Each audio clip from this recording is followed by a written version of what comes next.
Hello guys, check out Study Concept welcomes you. आज अपन बात करेंगे डीसी मोटर के बारे में कि ये कितने प्रकार की होती है, इसका क्या वर्किंग प्रिंसिपल है और इसकी क्या एप्लीकेशंस है। तो बने रहिए मेरे साथ वीडियो के अंत तक। सबसे पहले देखते हैं what is DC motor. DC motor क्या है? सिंपल सी बात है, जो मोटर डीसी सप्लाई पे ऑपरेट होगी और जो डीसी इलेक्ट्रिकल एनर्जी को मैकेनिकल एनर्जी में कन्वर्ट करेगी उसे ही हम क्या बोलेंगे? डीसी मोटर बोलेंगे। Principle of DC motor. अब देखते हैं अपन कि कौन से वर्किंग प्रिंसिपल पर डीसी मोटर बेस्ड होती है। तो सबसे पहले when A current carrying conductor is placed in magnetic field, मतलब जब कोई कंडक्टर जिसमें करंट फ्लो हो रही है उसको मैग्नेटिक फील्ड में रखा जाता है। अब डीसी सप्लाई में क्या होता है, जो मैग्नेटिक फील्ड बनता है वो स्टैटिक होता है क्योंकि वो वेरिएबल नहीं होता जैसे एसी में होता है। एसी में एसी सप्लाई का वोल्टेज वेरी करता है उस तो मैग्नेटिक फील्ड भी वेरी करता है। डीसी सप्लाई में वोल्टेज कांस्टेंट रहता है तो मैग्नेटिक फील्ड भी कांस्टेंट और स्टैटिक रहेगा। एक एन पोल बनेगा और दूसरा एस पोल बनेगा। अब जब मैग्नेटिक फील्ड में अपन करंट कैरिंग कंडक्टर रखेंगे तो उस पर क्या होगा? उस पर एक टॉर्क डेवलप होगा या टॉर्क एक्सपीरियंस होगा। टॉर्क क्या होता है? टॉर्क की बात अपन करें कि एक तो अपन जैसे डिस्प्लेसमेंट कवर करते हैं लीनियरली, 1 मीटर 2 मीटर यानी आगे की तरफ या पीछे की तरफ, तो उसे बोलते हैं लीनियर डिस्प्लेसमेंट। और टॉर्क बोलते हैं एंगुलर डिस्प्लेसमेंट को। एंगुलर डिस्प्लेसमेंट का मतलब होता है कि आप डिस्प्लेसमेंट कवर करोगे बट रोटेट करते हुए विद रेस्पेक्ट टू एंगल। जैसे आप 360 डिग्री रोटेट कर जाओगे तो आपका एक राउंड कंप्लीट हो जाएगा। मतलब एंगल के साथ अगर आप डिस्प्लेसमेंट कवर करते हो तो उसे बोलते हैं एंगुलर डिस्प्लेसमेंट, जिसे अपन टॉर्क बोलते हैं। और जब भी टॉर्क डेवलप होता है तो टेंडेंसी होती है मोटर की क्या? मूव करने की, क्योंकि टॉर्क का तो काम ही मूव कराना होता है। अब दूसरे वर्ड में अपन ये भी कह सकते हैं कि जब मैग्नेटिक फील्ड और इलेक्ट्रिक फील्ड इंटरेक्ट करेंगे तो मैकेनिकल फोर्स प्रोड्यूस होगा। बिल्कुल सही बात है कि जब भी इलेक्ट्रिक फील्ड और मैग्नेटिक फील्ड आपस में एक दूसरे से इंटरेक्ट करेंगे तो मैकेनिकल फोर्स प्रोड्यूस होगा, जिसके कारण अपनी डीसी मोटर रोटेट करेगी। और यही है इसका सिंपल वर्किंग प्रिंसिपल, जिसे अपन मोटरिंग एक्शन भी कहते हैं। अब बात यह है कि इसकी जो डायरेक्शन होगी रोटेशन की, वो कौन सी डायरेक्शन में रोटेट करेगा। तो इसकी डायरेक्शन दी जाती है फ्लेमिंग के लेफ्ट हैंड रूल से। उसके हिसाब से आपका जो ये लेफ्ट हैंड है उसको इस प्रकार रखे कि अगर ये वाली उंगली करंट की डायरेक्शन को रिप्रेजेंट करे और ये वाली उंगली मैग्नेटिक फील्ड को रिप्रेजेंट करे डायरेक्शन को, तो जो थंब है वो क्या करेगा? फोर्स की डायरेक्शन को बताएगा।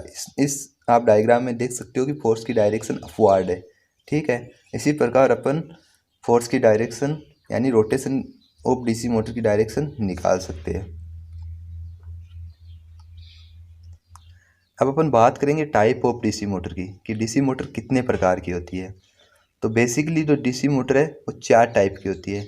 एक होती है परमानेंट मैग्नेट डीसी मोटर, दूसरी होती है सीरीज डीसी मोटर, तीसरी होती है शंट डीसी मोटर और चौथी होती है compound DC motor. Permanent magnet DC motor में जो मैग्नेट काम में ली जाती है वो परमानेंट होती है। मतलब अपन डीसी सप्लाई देके मैग्नेट फील्ड का जो फ्लक्स है वो डीसी सप्लाई देके नहीं बनाते हैं, परमानेंटली सेटअप यूज में लेते हैं मैग्नेट का, तो उसे बोलते हैं पीएमडीसी मोटर। ठीक है, अब अपन आगे देखते हैं। सबसे पहले बात करेंगे पीएमडीसी मोटर्स की, परमानेंट मैग्नेट डीसी मोटर्स की।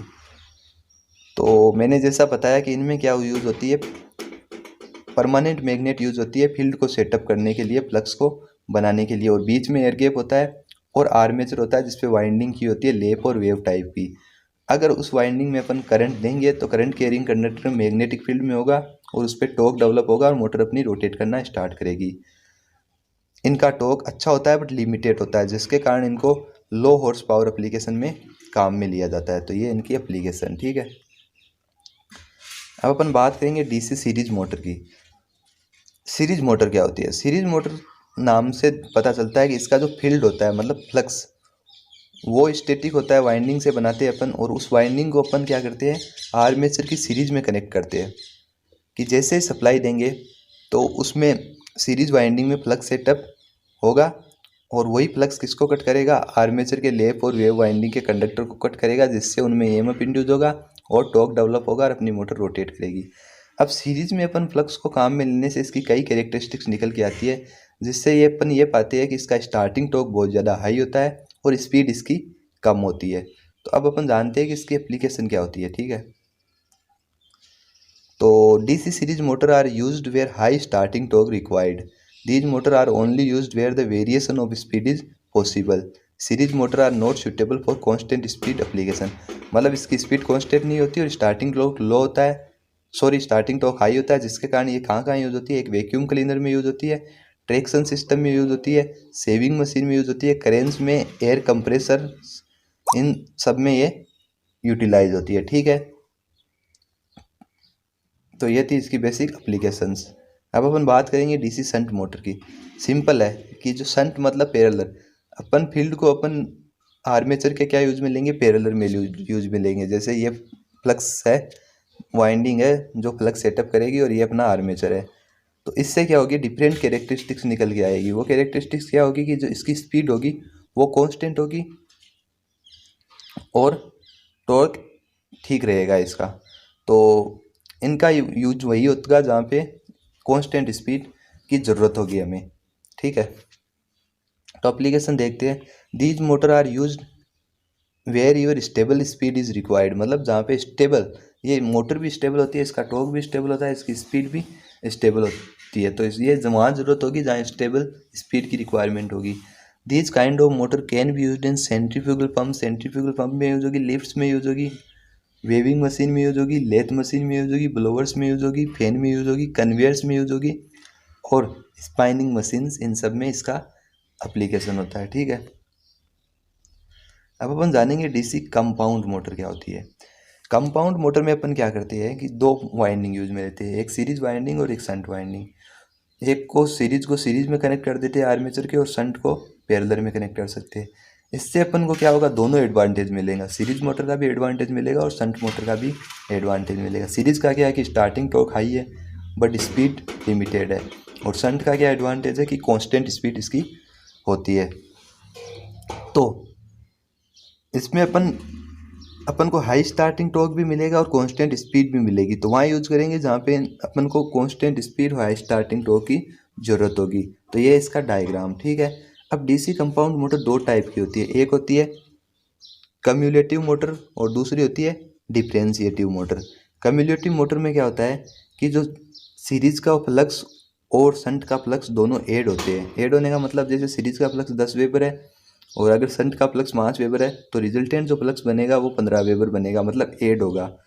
और डिफरेंशिएटिव DC मोटर में क्या होता है कि उसमें सीरीज और शंट का फ्लक्स का डिफरेंस होता है। मतलब अगर सीरीज का 10 वेबर है, शंट का 5 वेबर है, तो रिजल्टेंट जो फ्लक्स बनेगा वो कितना बनेगा, 10 - 5 = 5 वेबर। तो इन डिफरेंशिएटिव और कम्युलेटिव कंपाउंड DC मोटर में अलग अलग कैरेक्टरिस्टिक्स निकल के आएगी, बट इसमें अपने पास बहुत ज़्यादा ऑप्शन होते हैं, बहुत ज़्यादा वेरिएशंस होती है इनकी एप्लीकेशंस के लिए। तो देखते हैं अपन इनकी एप्लीकेशन कहाँ होती है। तो DC मोटर की एप्लीकेशंस की अगर बात करें तो by compound motor we get high starting torque and nearly constant speed. मतलब अपने को DC कंपाउंड मोटर में हाई स्टार्टिंग टॉर्क भी मिलेगा और कांस्टेंट स्पीड भी मिलेगा, क्योंकि इसमें सीरीज मोटर और शंट मोटर दोनों की तरह अपन वाइंडिंग को यूटिलाइज करते हैं।